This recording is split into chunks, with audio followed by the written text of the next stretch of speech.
Hola a todos, ¿todo bien? Bueno, estamos entonces en la segunda parte de la clase que es sobre verbos de cambio, ¿sí? En la primera parte hemos visto algunos verbos y cómo utilizarlos en lengua española, ¿sí?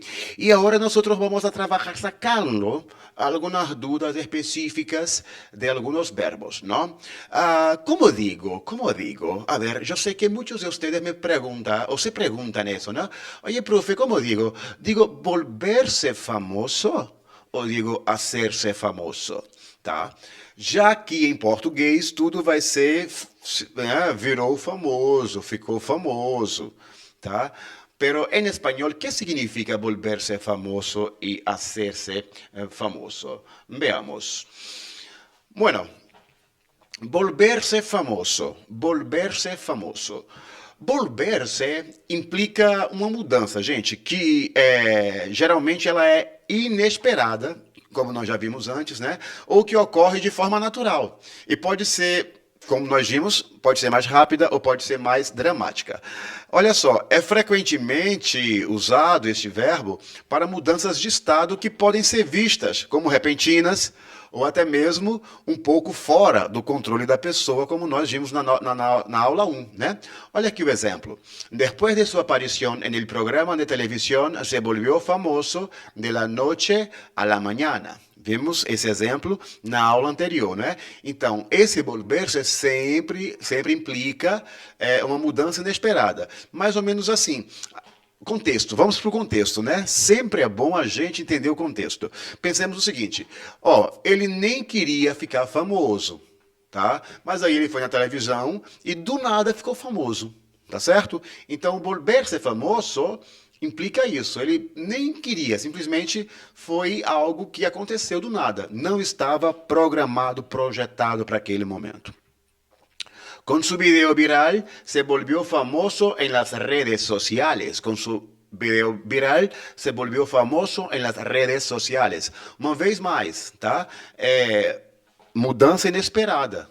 Gravou um vídeo e, sem nem pensar direito, acabou ficando famoso. Então, veja que são essas mudanças, é como se a pessoa ela não tivesse trabalhado para isso ou não estava simplesmente, né, no ponto, né, no objetivo dela naquele momento, mas aconteceu, tá?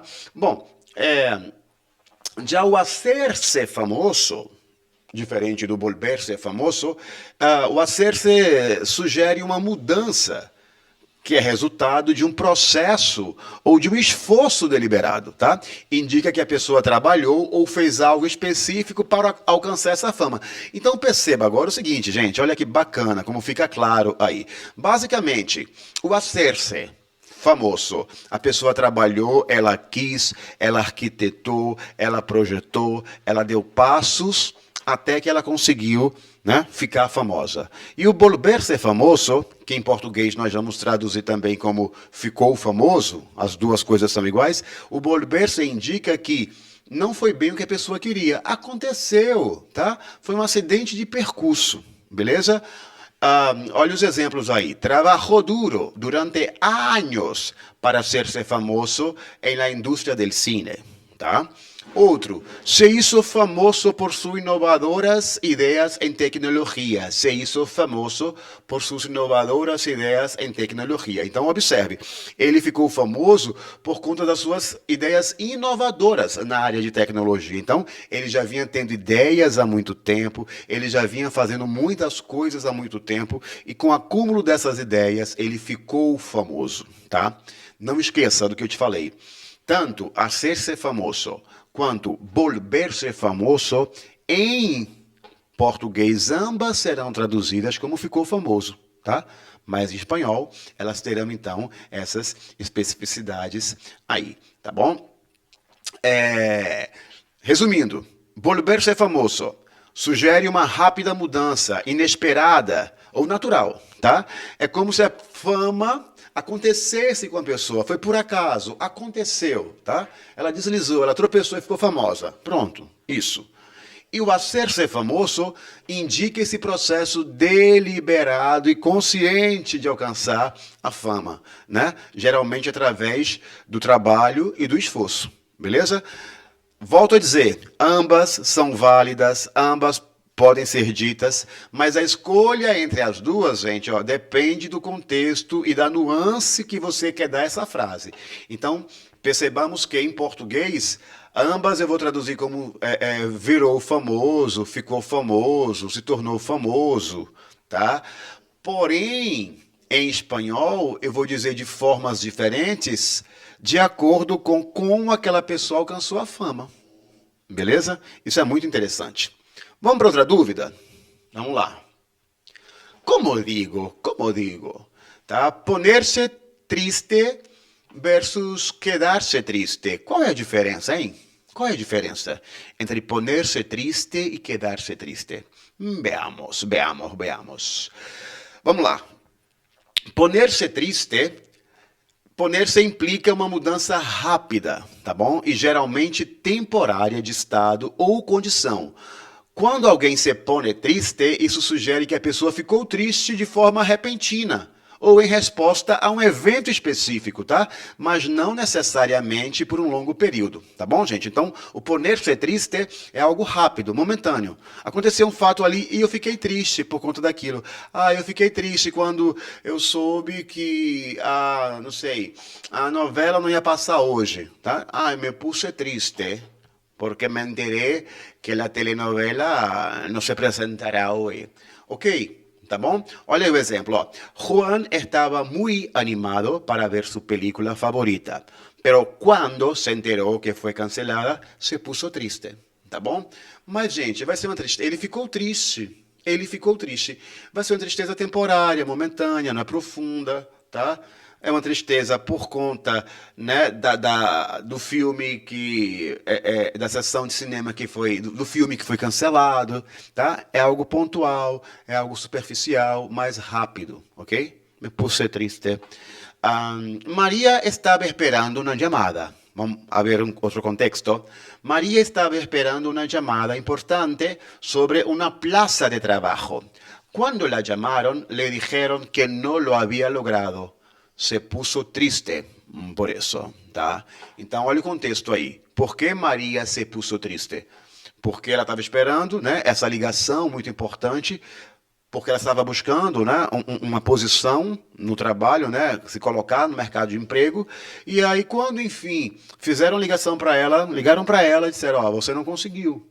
Então, veja, ela não tinha o trabalho. Ela não tinha certeza que conseguiria o trabalho, ok? Mas ao constatar que não conseguiu, ela ficou triste, tá? Então, em espanhol, nós diríamos se puso triste, porque não é uma tristeza profunda e demorada. É algo localizado, tá? Porque é algo que ela não tinha. Ela queria ter aquilo. Mas, já que não aconteceu, mas sim, ficou triste. Tá bom? Vamos ver. Mas além do poner-se triste, nós também temos aí o quedar-se triste. O quedar-se, atenção, já vai descrever uma mudança de estado que é geralmente mais duradoura ou permanente. Diferente do poner-se, não é? Que não é duradoura, que não é permanente. Quando alguém se quedou triste ou se queda triste, sugere que a pessoa permanece triste por um período mais longo de um evento específico, tá? Então, veja só, poner-se triste é algo localizado, casual, depois de um evento, e ela não fica triste muito tempo, é rápido. O quedar-se triste dura mais, é uma coisa mais profunda, né? Mais séria, que a tocou mais, que a deixou triste mais profundamente. Com isso, essa sensação de tristeza dura mais tempo. Olha o exemplo. Después de la muerte de su mascota, Juan se quedó triste por varias semanas. Después de la muerte de su mascota, Juan se quedou triste por várias semanas. Ele tinha um cachorrinho, um gato que viveu com ele 10, 14 anos e esse animal, né, esse seu mascote morreu. Ele ficou triste, mas não foi uma tristeza temporária, uma tristeza que durou algumas semanas. Tá? Então, essa tristeza que dura mais, a gente vai usar o quedar-se triste. Deixa eu voltar aqui o slide. Observe aqui nesse exemplo do poner-se. O mesmo Juan se puso triste. Por que ele se puso triste? Porque ele soube que o filme que ele gostava tanto foi cancelado, ele não vai conseguir assistir o filme. Ele ficou triste, né? Só que aí não implica numa tristeza profunda, longa, demorada, tá? É algo localizado. Em português, nós não conseguimos determinar isso apenas com o uso do verbo, certo? Mas em espanhol, sim. Então, poner-se triste, tristeza, né? Uma coisa simples que já já passa, daqui a alguns minutos passa, e o quedar-se triste é uma tristeza mais profunda, né? Mas a maior qualidade, né? A maior característica dela é que ela é duradoura, né? Ela vai durar um tempo maior. Aí você vai usar quedar-se triste. Outro exemplo, vamos lá, contexto, né? Nós vimos no contexto anterior que Maria queria conseguir, foi Maria que queria conseguir, estava esperando uma ligação, tá? Para conseguir um trabalho, mas aí quando ligaram para ela disseram, olha, você não foi selecionada. Maria se puso triste, né? Se puso triste, ficou triste. Não durou muito tempo a tristeza, mas ela ficou triste. Nesse caso agora, do quedar-se triste, miremos o contexto. Ana perdió su empleo después de muchos años de dedicación a la empresa. Se quedó triste durante varios meses mientras buscaba una nueva oportunidad laboral. Então, observe o contexto agora. Ana se dedicou durante muitos e muitos anos à empresa, vestiu a camisa, abriu mão da sua vida particular, deu tudo que ela podia dar, deu sangue dela pela empresa. E aí, sem mais e sem menos, sem muita explicação, simplesmente ela foi demitida.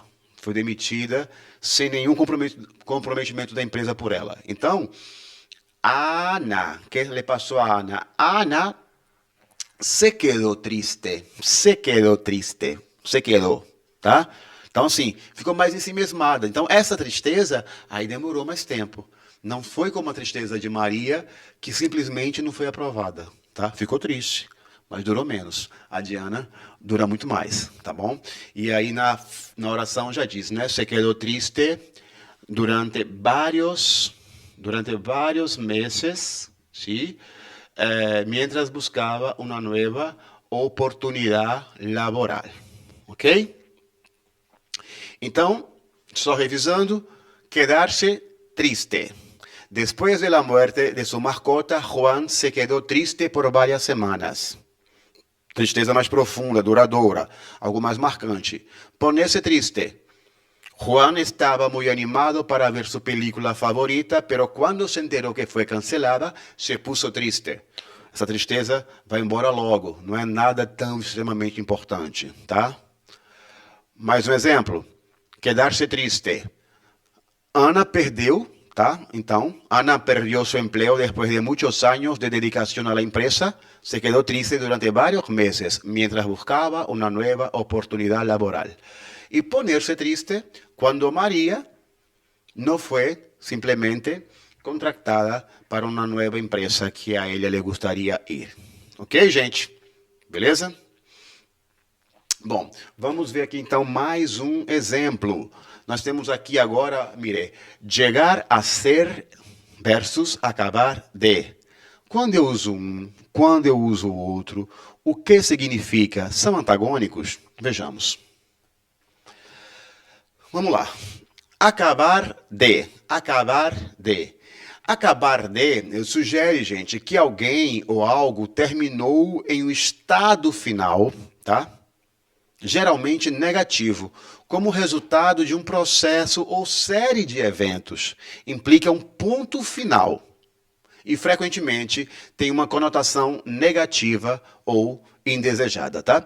Implica em um ponto final, não só porque acabou a vida da pessoa, mas naquele assunto específico, naquele momento, naquele contexto, é o ponto final da pessoa. Então, observe. Acabou de ladrão. Acabou de ladrão. Vamos criar um contexto, tá? Eu tinha um amigo, contexto, tá, gente? Contexto, aí fictício. Eu tinha um amigo de infância que estudava na mesma escola que eu estudava, tá? Eu soube recentemente que ele é ladrão, que ele vive roubando coisas por aí, pela cidade. Então, ele acabou de ladrão. Deixou de ser uma pessoa, né? Uma pessoa comum, ok? passou por um processo de transformação, só que essa transformação não é positiva, foi negativa. Então eu digo que acabou de ladrão, acabou de ladrão, ok? É uma expressão, tá? Em português eu traduziria como, menino, ele acabou virando ladrão, né? Ele virou ladrão. Mas às vezes a gente diz, né? Acabou virando ladrão, acabou virando ladrão. Outro exemplo, acabou de alcoólico, tá? Então, aquele mesmo amigo, né, da infância, soube notícias dele agora e ele é um alcoólatra. Então, acabou que o que ele se transformou na vida, depois de vários processos, eventos, ele virou um alcoólatra. Foi isso que ele conseguiu na vida, tá? Acabar de. Já o chegar a, que nós já vimos na aula anterior, chegar a ser, por exemplo, implica uma mudança que é resultado de um processo gradual, muitas vezes envolvendo esforço ou desenvolvimento ao longo do tempo. Pode ter uma conotação positiva ou neutra, indicando que a mudança é resultado de trabalho ou de progressão, tá? Então eu vou dizer assim, ó, chegou a ser médico, chegou a ser médico, chegou a ser professor, chegou a ser odontólogo, tá ok? Então chegar a ser mostra outra vez esse estado de mudança, né? Meu colega de escola, ele chegou a ser médico. Então, perceba que o chegar a é algo positivo. Então, é um resultado, né, de um processo gradual. Gradual. E, de modo geral, tem conotação positiva ou neutra. Mas, raramente ou nunca tem uma conotação mais negativa. Eu não lembro agora dele como conotação negativa, tá bom? Chegou a ser presidente da empresa, chegou a ser presidente da empresa. Mais uma vez, implicou mudança, tá? Ele empreendeu passos e conseguiu algo positivo. Então, a diferença entre acabar de e chegar a é que ambas se referem ao final de um processo, né? Ao final da escola, ao final dos estudos, e acabar de resulta sempre algo negativo. E chegar a, tá, é resultado de algo positivo e com empreendimento de muito esforço. O acabar de não implica geralmente, eu empreendi esforço para virar ladrão, não. Mas também é o resultado de um processo ou série de eventos, coisas que foram acontecendo na vida. Tá? A gente não está dizendo que ele escolheu ser, mas que ele acabou virando aquilo dali. Beleza? Tranquilo? Bom, muitas gracias a todos. Tá? Vejam a aula quantas vezes sejam necessárias e vocês também vão receber aí o PDF dela para que vocês possam também estudar, ler e se aprofundar e aprender essas nuances de los verbos de cambio. ¿Ok? Besitos y hasta luego.